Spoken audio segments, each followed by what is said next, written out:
R you okay? I am sorry, হঠাৎ খেয়াল করতে পারিনি। আমি তো ভেবেছিলাম এই শহরের সব থেকে বেখেয়ালি ছন্ন ছাড়া ছেলেটি আমি। এখন তো দেখছি দামি দামি গাড়িতে চড়া ব্র্যান্ডের মেয়েটিও আমার মতো বেখেয়ালি।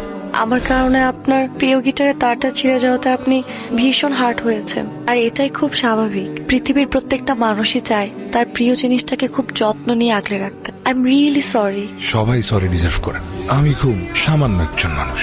সামান্য থেকেই তো মানুষ একদিন অসামান্য হয়ে ওঠে। এক্সকিউজ মি, কেউ কি আছেন? ভেতরে আসেন। গতকালের কথা ভুলে গেছেন? গতকাল যে আপনার তার ছিঁড়ে গিয়েছিল, সেই জন্যই আমার ম্যাডাম আপনার জন্য গিফটটি পাঠিয়েছে। আপনার ম্যাডামকে গিয়ে বলে তারের বদলে গিটার তো দূরে থাক, তারের বদলে তারও আমি ফিরিয়ে দিতাম। এক্সকিউজ মি, দেখুন এখন কিন্তু বেশি বেশি হয়ে যাচ্ছে।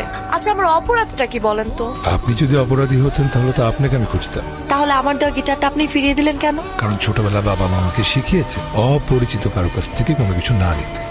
কি? এই যে পরিচিত হতে চাই, Zara. Asif, nice to meet you. দেখুন, আমি বুঝতে পারছি গিটারটা আপনার অনেক শখের ছিল। এটা নষ্ট হওয়াতে আপনি আমার উপর এখনো রেগে আছেন। সত্যি কথা বলতে আমি আসলে রাগ করিনি, কষ্ট পেয়েছি। গিটারটা আমার বাবার দেয়া শেষ স্মৃতি। সেদিন যখন গিটারের তারটা ছিঁড়ে যায় তখন আমার মনে হয়েছিল তার ছিঁড়ে, আমার হৃদয়টা ছিঁড়ে গেছে।